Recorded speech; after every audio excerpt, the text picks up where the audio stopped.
We use Venn diagrams from set theory to help us study probability. We look at Venn diagrams for three different situations. One where they overlap, one where we just have one event, and one where they are mutually exclusive, where they have nothing in common. We have reset our HP prime calculator to where two events overlap.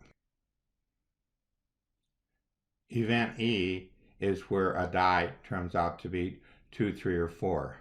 Event F is where a die turns out to be 3, 4, or 5.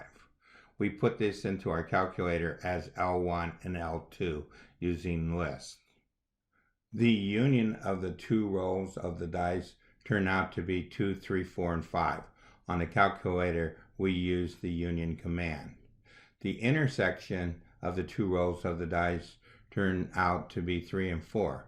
On the calculator, we use the intercept command. To show the area that's outside of this union, we store it as L3. When we take the union of L1, L2, and L3, which is the calculator command for union, not the Venn diagram or the set command for union, we get the sample space S.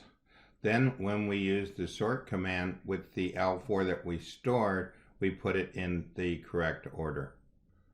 The union, intersect, and sort command are found by pressing the toolbox key. Hitting the list operator, we see the sort. Using reverse scroll, we see the union and the intersection commands. We have switched our calculator over to the screen that goes with the complement of E.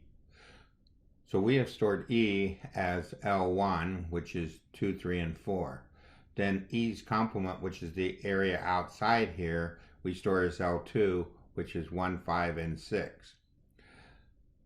To get our sample space, we combine the union and sort into a nested command where we put in L1 and L2 and then sort them and store this as S.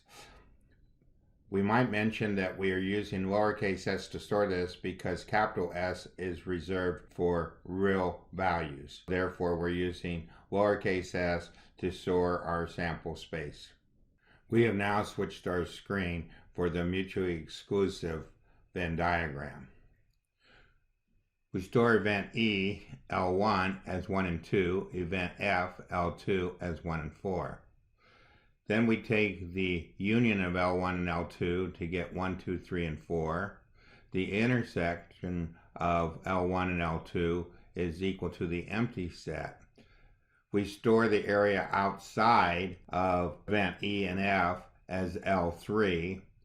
Then we use the nested command of sort with union and store this as S to get 1, 2, 3, 4, 5, and 6 as our sample space.